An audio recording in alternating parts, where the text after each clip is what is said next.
تو ربیع الاول کا جو مبارک مہینہ شروع ہے اس کو جشن کی نظر نہ کریں، اس کو عید نہ منائیں، رسول اللہ صلی اللہ علیہ وسلم کی آمد پر خوشی کا اظہار کریں۔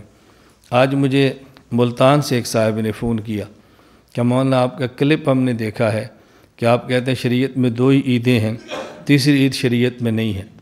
میں نے کہا مجھے آپ بتا دیں کہ تیسری عید شریعت میں ہے۔ اس نے کہا جی ہم اس کو شرعی عید نہیں سمجھتے۔ میں نے کہا پھر آپ یہی کلپ آپ بنا دیں، بھی ہم اس کو شرعی عید نہیں سمجھتے، غیر شرعی عید سمجھتے، آپ بھی بنا دیں۔ مجھے کہتے نہیں ہمارا مقصد سمجھیں۔ میں نے کہا میں نے آپ کا مقصد کیا سمجھنا ہے، مجھے آپ بتا دو۔ نمبر 1، رمضان کے بعد 1 شوال کو عید، جس سے پہلے صدقۃ الفطر بھی ہے اور خطبہ بھی ہے اور 2 رکعت نماز ہے، یہ عید الفطر ہے۔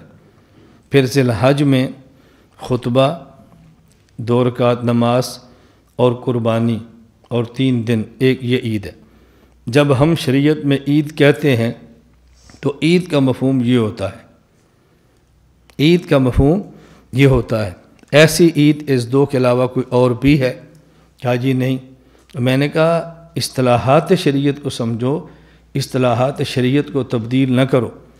نماز ایک شریعت کی اصطلاح ہے، روزہ ایک شریعت کی خاص اصطلاح ہے۔